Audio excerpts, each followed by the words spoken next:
میں نے اور آپ نے اگر کسی کو ذلیل اور رسوا کیا تو ہم یہ نہ سمجھے کہ میں کسی کو ذلیل کر کے میں نے تیر مار لیا ہے. اللہ ایسے حالات میں اس کو ذلیل کرے گا جن حالات میں وہ تصور نہیں کر سکتا. اور اللہ جب ذلیل کرنے پر، رسوا کرنے پر آتے ہیں، بے عزت کرنے پر آتے ہیں، اللہ کو مجمع کی ضرورت نہیں ہے. علماء نے لکھا ہے اللہ گھر بیٹھے رسوا اور ذلیل کر دیتے ہیں. گھر بیٹھے رسوا ہوگا. یہ من غشنا فلیس منا، میرے محبوب نے فرمایا جو دھوکہ دے وہ ہم میں سے نہیں ہو سکتا ہے. دھوکہ بازی اور دھوکہ دھڑی کا بازار گرم ہو چکا ہے دنیا میں. پھر آدمی شکوہ کرتا ہے، شکایت کرتا ہے کہ میرے ساتھ اس نے یہ کیا وہ کیا. پہلے تو مجھے میرے ساتھ یا آپ کے ساتھ کبھی کوئی ایسا معاملہ ہو فوراً ہم اپنی لائف، اپنی زندگی پر نظر دوڑائیں کہ ماضی کے اندر، بیک کے اندر، بھوتکار میں کوئی میرا ایسا کام تو نہیں ہو گیا ہے جو آج مجھے یہ دن دیکھنے پڑے. تو دوسرا طریقہ ہے کہ یہ اللہ کی خفیہ تدبیر چلتی ہے. اگر ہم نے اور آپ نے کسی پر ظلم کر دیا، ہاں اللہ کو بہت ناپسند ہے ظلم، بہت ناپسند، اتنا ناپسند کہ سیدنا معاذ بن جبل رضی اللہ تعالیٰ عنہ گورنر بنا کر روانہ ہو رہے ہیں. میرے محبوب محمد الرسول اللہ صلی اللہ علیہ وسلم آپ کو چھوڑنے کے لیے جا رہے ہیں. کیا سیرت، کیا زندگی، کیا تعلیم، کیا طریقہ، اور کیا اپنے آپ کو کم سمجھنا. رحمت للعالمین تھے وہ. معاذ اٹھنی پر سوار ہے، میرے آقا پیدل چل رہے ہیں، مدینے سے باہر راستے میں نصیحتیں کرتے ہوئے جا رہے ہیں. جب مدینے کی بارڈر آئی تو کہا معاذ ایک نصیحت کرتا ہوں، اس کو پلے سے باندھ لینا. اتقی دعوت المظلوم، اتقی دعوت المظلوم، کہ اے معاذ مظلوم کی بد دعا سے بچنا، کسی پر ظلم نہ ہو جائے تیری ذات سے. اگر میری اور آپ کی ذات سے کسی پر ظلم ہوا ہے، اللہ ہم کو مظلوم بنائے گا، ہمارے اوپر ظلم ہونے والا ہے. اللہ کی خفیہ تدبیریں چلتی ہے. مظلوم کی بد دعا سے بچنا چاہیے. اللہ آسمانوں سے اس کو اوپر اٹھا لیتے. بعض مرتبہ زور کی وجہ سے، طاقت کے بل بوتے پر، مال کے بل بوتے پر ہم یہ نہیں دیکھتے کہ جس کے ساتھ میں زیادتی کر رہا ہوں اس کا قصور ہے کہ نہیں ہے، بلکہ مجھ کو اور آپ کو تو اس بات میں یہ تعلیم دی گئی ہے کہ ظلم سے ہم اپنے آپ کو بچائیں. اس لیے دعاؤں میں اللہ کے نیک بندے مانگا کرتے ہیں اللہ ظالم بننے سے بھی بچانا اور مظلوم بننے سے بھی بچانا، کہ میں مظلوم بھی نہ بنوں اور میں ظالم بھی نہ بنوں. تو جب ہم کسی پر ظلم کیا جاتا ہے اللہ کی خفیہ تدبیریں چلتی ہے، پھر اس کے ساتھ بھی ظلم کا، ذلت کا، دھوکے کا اللہ معاملہ کرتے ہیں. بہت سارے واقعات تاریخ کے اندر لکھے ہیں. ایک واقعہ تفصیلی ہے، مختصراً عرض کرنے کی کوشش کر رہا ہوں. بادشاہ مصر احمد بن طولون ان کا نام ہے. اپنے زمانے کا بڑا بادشاہ گزرا ہے. کسی موقع سے ان کے جو بالا خانے تھے، ان کے جو حوض تھے، سوئمنگ پول تھے، ان کے پاس کسی وقت میں ایک چھوٹا سا بچہ اسے نظر آیا. کوئی چھوڑ کر چلا گیا تھا، اس نے اس کو اٹھا لیا. بادشاہ مصر نے اٹھا لینے کے بعد اس کی پرورش کی، پالا پوسا بڑا کیا، اور اس کا نام مشہور ہوا احمد یتیم کے نام سے. ایک تو محمد الرسول اللہ صلی اللہ علیہ وسلم، وہ یتیم نہیں تھے، وہ در یتیم تھے، یتیم موتی تھے. کیا تھے؟ تو احمد یتیم کے نام سے یہ مشہور ہوا. اللہ سبحانہ و تعالیٰ نے اس کو بہت زیادہ ذہانت، فطانت، ہوشیاری، دماغ اور میموری پاور بہت دیا تھا. اللہ نے ظاہری خوبیاں بھی عطا فرمائی تھی اور باطنی خوبیاں بھی عطا فرمائی تھی یہ احمد یتیم کو.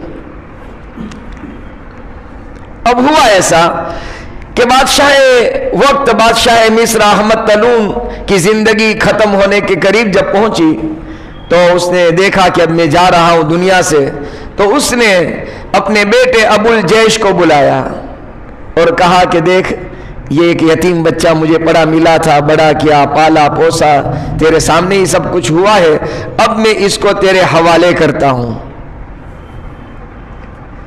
بادشاہ وقت کا انتقال ہو گیا، یہ دونوں رہنے لگے۔ ایک حقیقی تھا بیٹا ان کا، بادشاہ کا، احمد طلون کا، ابو الجیش، اور یہ سمجھو کہ گود لیا ہوا بچہ تھا، لے پالک تھا۔ اب ابو الجیش نے ایک مرتبہ احمد یتیم کو بلایا۔ میں یہ واقعہ کس پر سنا رہا ہوں اس کو ذہن میں رکھنا، اللہ کی خفیہ تدبیر چلتی ہے۔ کیا چلتی ہے؟ کسی گناہ پر اللہ تعالیٰ سزا دیتا ہے، دکھتا نہیں، نظر آتا نہیں، پتہ چلتا نہیں۔ اس لیے بہت سارے لوگ کہتے ہیں یار پتہ نہیں چلتا، ایسا کیوں ہوتا ہے؟ کیوں نہیں پتہ چلتا کہ وہاں سے خفیہ تدبیریں چلتی ہے، نظر نہ آنے والی تدبیر چلتی ہے۔ وَمَكَرُوا وَمَكَرَ اللَّهُ وَاللَّهُ خَيْرُ الْمَاكِرِينَ۔ اللہ قرآن میں ارشاد فرماتے ہیں اگرچہ یہ بات اللہ نے سیدنا عیسیٰ علیہ نبینا وعلیہ السلام کے بارے میں نازل فرمائی کہ یہود سیدنا عیسیٰ علیہ السلام کے لیے خفیہ تدبیریں کر رہے تھے، اس طرح گھیرا کریں گے اور اس طرح کمرے میں اس کو بند کریں اور اس طرح ان کو پھانسی دیں گے، ساری تدبیریں ہو رہی تھی۔ اللہ کے بندے، اللہ کی مخلوق جس کو اللہ نے پیدا کیا، وہ زمین پر تدبیر کر رہے ہیں، اللہ آسمانوں پر تدبیر کر رہا ہے۔ اللہ فرماتے ہیں مکرو، وہ تدبیر کرتے ہیں، مکر اللہ، اللہ اپنی تدبیر کرتا ہے۔ ایک پلان زمین پر تیار ہو رہا ہے، ایک پلان آسمان پر تیار ہو رہا ہے۔ مکہ والوں نے میرے اور آپ کے آقا محمد الرسول اللہ صلی اللہ علیہ وسلم کا نام و نشان مٹانے کے لیے سارے مکہ کے قبیلوں کو جمع کیا، ان کے بڑے بڑے سردار جمع ہوئے اور کہا کہ چلو میرے محبوب کا، کہا کہ محمد بن عبداللہ صلی اللہ علیہ وسلم ان کے گھر کا گھیراؤ کر لو، آج تو ان کو ختم کرنا ہے۔ سب تلواریں لے کر پورا کورڈن ہو گیا، محاصرہ ہو گیا۔ یہاں یہ تدبیر ہو رہی تھی، وہاں اللہ اپنے حبیب کو مدینے جانے کی تدبیر کر رہا تھا۔ ہجرت کا اللہ نے پورا انتظام کیا۔ کیا ہوا؟ تو کہ آپ ایسے نکلے ہیں کہ سارا لشکر وہاں موجود ہے، دشمن موجود ہے، کسی کو نظر نہیں آیا کہ محمد رسول اللہ صلی اللہ علیہ وسلم نکل گئے۔ آپ نے ایک مٹھی لی، سورہ یاسین کی آیتیں پڑھی اور پھینکا، سب کی آنکھوں میں پردہ پڑ گیا۔ یہاں تدبیر ہو رہی تھی، آسمان پر اللہ تدبیر کر رہا تھا۔ تو عرض میں کر رہا تھا کہ یہ جو خفیہ تدبیریں ہوتی ہے، بعض مرتبہ آپ کو اور مجھ کو سمجھ میں نہیں آتا کہ ہوتا کیا ہے، تو یہ خفیہ تدبیریں چل رہی ہے۔ سیدنا عیسیٰ علیہ السلام کے لیے خفیہ تدبیریں ہو رہی تھی یہود کی طرف سے، مکرو مکر اللہ۔ اللہ فرماتے ہیں واللہ خیر الماکرین، اللہ اپنی تدبیر میں بہتر تدبیر کرنے والا ہے۔ اللہ کا پلاننگ بہت بہتر ہوتا ہے۔ بہرحال تو یہ احمد طلون کے انتقال کے بعد ان کے بیٹے ابو الجیش کے سپرد پوری بادشاہت، پوری حکومت، پوری سلطنت آئی، اور ان کا یہ لیپالک جو بھائی تھا، بیٹا تھا احمد طلون بادشاہ مصر کا، تو ان کے ہاتھ ان کے احمد یتیم کو بلایا اور یوں کہا کہ دیکھ بھائی، تو میرے ساتھ اچھا معاملہ کرنا، دھوکہ مت کرنا۔ کیا کہا؟ دھوکہ مت کرنا۔ پہلے آدمی چھوٹا ہوتا ہے نا، کچھ ہوتا نہیں ہے نا، تو یعنی وہ ایسا رہتا ہے کہ جیسے اس کے اندر میں ہے، لیکن کچھ بھی ہوشیار ہوتا ہے، پھر کچھ مال آتا ہے، پھر کچھ سمجھ ہوتی ہے، تو آہستہ آہستہ پھر آستین چڑھاتا ہے۔ کیا ہے؟ آہستہ آہستہ وہ اپنے پر کھولتا ہے۔ پہلے تو اڑنے کی طاقت نہیں تھی، اس لیے چل رہا تھا، اب اڑنے کی اللہ نے طاقت دے دی، سمجھ بوجھ آ گئی، ہوشیاری آ گئی، تعلقات ہو گئے، تو پھر کہتے بھائی یار تو تیرا کر میں میرا کرتا ہوں، لیکن وہ سوچتا نہیں کہ اس کے احسانات ہیں مجھ پر۔ جب میں کچھ نہیں تھا، میرے پاس کچھ نہیں تھا، تب اس نے میرا ساتھ دیا ہے۔ اب ہم یہ کہہ رہے ہیں کہ تو تیرا کر میں میرا کروں، وہ تو تجھے پہلے دن کرنا چاہیے تھا، جب تجھے سنبھالا، پالا، پوشا، بڑا کیا، ہوشیاری دی اللہ تعالیٰ نے ان کے ذریعے سے۔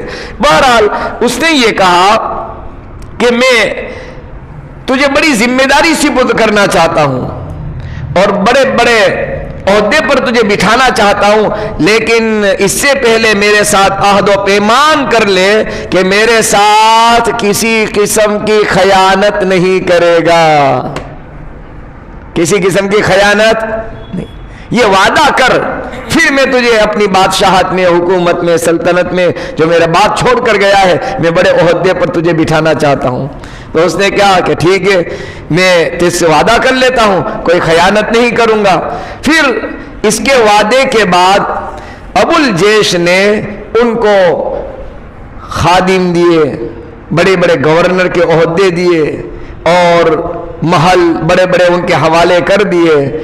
کرنے کے بعد پھر معاملہ اس کی خیانت کا کیسے سامنے آیا انشاءاللہ آئندہ کل عرض کروں گا، چونکہ مجھے تھوڑی گلے میں تکلیف بھی ہے مستقل بولنے کی وجہ سے۔